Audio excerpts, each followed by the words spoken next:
Hello বন্ধুরা, good morning and welcome back to my channel. আমার চন্দনা সন্দীপন ব্লগে তোমাদের সবাইকে অনেক অনেক স্বাগত আর অনেক অনেক ভালোবাসা জানিয়ে আজকে আরেকটা নতুন ব্লগ শুরু করছি। সকালবেলা আজকে 7:10-15 নাগাদ ঘুম থেকে উঠেছি, কারণ আজকে রবিবার। আজকে তোমাদের দাদাবার ডিউটি নেই আর দেরি হলেও অসুবিধা নেই, এর জন্য দেরি করে রান্না বসালাম। আর রাত্রেবেলার কিছু প্ল্যান আছে, দেখা যাক কতদূর কী করা যায়। তার জন্য সকালবেলা এই যে পাঁচমিশালি তরকারি, রুটি খাওয়ার জন্য, আর মাছের তরকারি আর ডাল, এই তিনটে করে নিলাম একবারে, যাতে পরে আবার না করতে হয় দুপুরবেলা। ব্যাস হয়ে গেছে রান্নাবান্না। আর যেহেতু 10টা বেজেও গেছে এখন, তাই একবারে খেয়ে নিচ্ছি। সকালের খাবারটা দেখো 10টা বাজে। আর তোমার দাদাভাই আর আমি বসেছি, নিয়েছি হচ্ছে পাঁচমিশালি তরকারি আর ডাল। এটা দিয়ে সকালবেলা খাবো আর দুপুরবেলা মাছের তরকারি দিয়ে খাবো। পাঁচমিশালি তরকারি আমার খুব প্রিয়। আমার মতো আর কার কার প্রিয় গো পাঁচমিশালি তরকারি, একটু জানিও।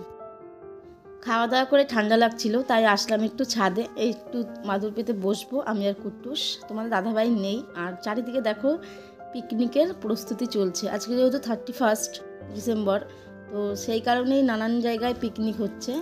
এই দেখো চারিদিকে, ওই দিকের একটা জায়গায়, এই মাঠে, আরও এই সাইডে আমাদের আশ্রম মাঠে, মানে সব জায়গায় পিকনিক হচ্ছে। তারাও তোমাদের দেখায় ভালো করে।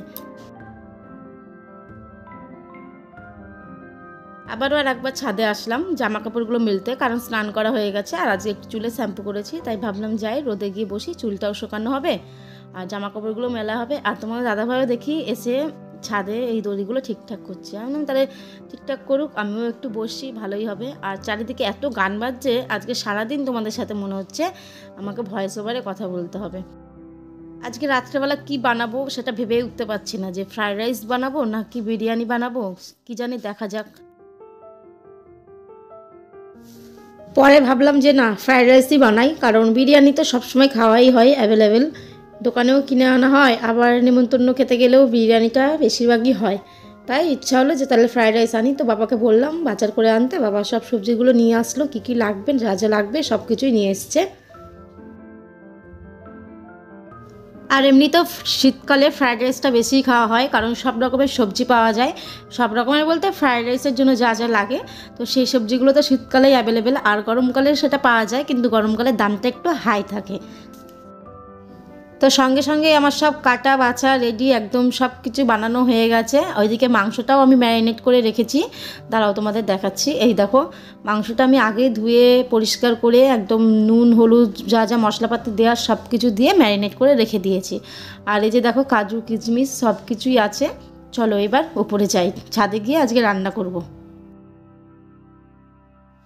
এই যে দেখো বন্ধুরা, ছাদে চলে এসেছি। আর এই যে উনুনটা আমি এখন ধরিয়ে দিচ্ছি, মা উনুনটা লেপে দিয়ে গেছে।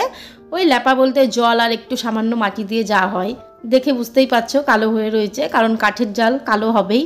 আর অত মাটি বা কোথায় পাবো যে রোজ রোজ সুন্দর করে উনুন লেপবো, কারণ উনুনটা আমাদের শীতকালে প্রায়ই ধরানো হয়, কারণ গরম জল করা লাগে তার জন্য। আর এই যে দেখো মা সব রকমের ব্যবস্থা করে দিয়ে গেছে কাঠের। আর এই যে ঘষি, মানে গোবর দিয়ে কি করে এগুলোকে, মুঠে না কি বলে, আমি অত জানিও না। তো যাই হোক, এই যে কড়াইটা বসিয়ে দিলাম। আর জানো তো, যতই আমাদের গ্রামে বাড়ি হোক না কেন, আমরা এই গোবরের এইগুলো দিয়ে কোনোদিনও রান্না করিনি।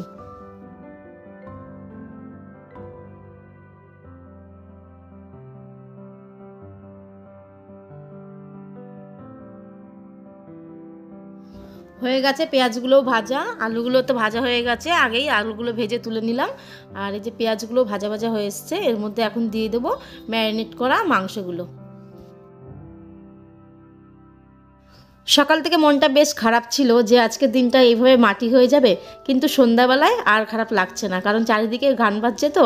আর ছাদে এসে রান্না করছি, বেশ পিকনিক পিকনিক একটা ফিল হচ্ছে। যদিও ফ্যামিলিতে আমরা পাঁচজনা মিলেই আর কি খাওয়া দাওয়া করব, কিন্তু সেটা মানে সবার সাথে না হলেও এখন বেশ আনন্দই লাগছে। আর সারাদিন মন খারাপ লাগছিল যে আজকের দিনটা ফিস্ট করতে পারলাম না। তার কারণ হচ্ছে আজকে একটা প্ল্যান ছিল আমাদের ঘুরতে যাওয়ার, তো সেটা কোনো কারণবশত বন্ধ হয়ে গেছে। তো তার জন্য এই বাড়িতে রয়ে গেছি, নয়তো আজকে আমরা বাড়িতে থাকতাম না, ঘুরতে চলে যেতাম। এই যে দেখো চারিদিকের জিনিসগুলো সব কিছুই প্রায় আনা হয়ে গেছে, আর টুকিটাকি যা লাগবে নিচের থেকে আবার গিয়ে নিয়ে আসতে হবে। আর এদিকে দেখো মাংসটা প্রায় হয়ে এসেছে, এর মধ্যে সামান্য একটু জল দেব, কারণ মাংসটা আজকে মাখা মাখা করবো তো তার জন্য বেশি জল দেবো না। আলুগুলো আগেই দিয়ে দিয়েছিলাম, কারণ আলুগুলো শীতের দিনের আলু তো অতটা ভালো গলতে চায় না, তার জন্যই আগে থেকে দেয়া। তো দেখো কি সুন্দর একদম মানে কি বলবো, তেল তেল উঠেছে তো, দেখতে দারুণ লাগছে।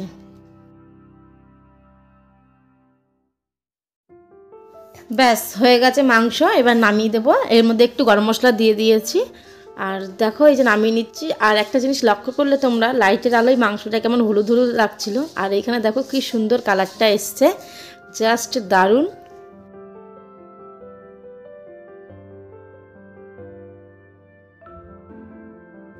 এই যে হাঁড়ি বসিয়ে দিয়েছি এখন ভাতটা বানাবো বলে, আর এর মধ্যে দিয়ে দিয়েছি তেজপাতা আর গোটা গরম মশলা, আর এই দেখো ঘি ঘি দিয়ে দেবো একটু সামান্য, তাহলে ভাতটাই ভালো সেন্ট হবে। আর ঘিটা হচ্ছে আমাদের বাড়ির তৈরি করা ঘি, মা নিজের হাতে তৈরি করেছে। আর আমি দেখো ভয়েস ওভার দিচ্ছি, কুট্টুস মাঝে মাঝে এসে আমাকে জ্বালাচ্ছে। তো দেখো চারিদিকে কত মানে লাইটিং, কুট্টুস দেখে খুব মজা পাচ্ছিল। রাত্রেবেলা কুট্টুসকে লাস্টের দিকে একটু নিয়ে গেছিলাম, মানে যখন এই আর কি রান্না শেষের দিকে তখনই নিয়ে গেছি, নয়তো আবার মাথায় ওস পড়বে, ঠান্ডা লেগে যাবে, তার জন্য নিইনি। তো সবাই খুব আনন্দ করছে আমরা এই বাড়িতে, কিন্তু মনটা আর খারাপ নেই, মনটা আমাদেরও ভালো হয়ে গেছে। ওই দেখো ওই দূরের ওই লাইটিংটাও বেশ বোঝা যাচ্ছে, অনেকে নাচছে ওইখানে ছেলেপেলে। আর এই যে দেখো এটা হচ্ছে আমাদের মানে আমাদের ক্লাবের পিকনিক, তো সবাই এই মাঠে পিকনিক করছে।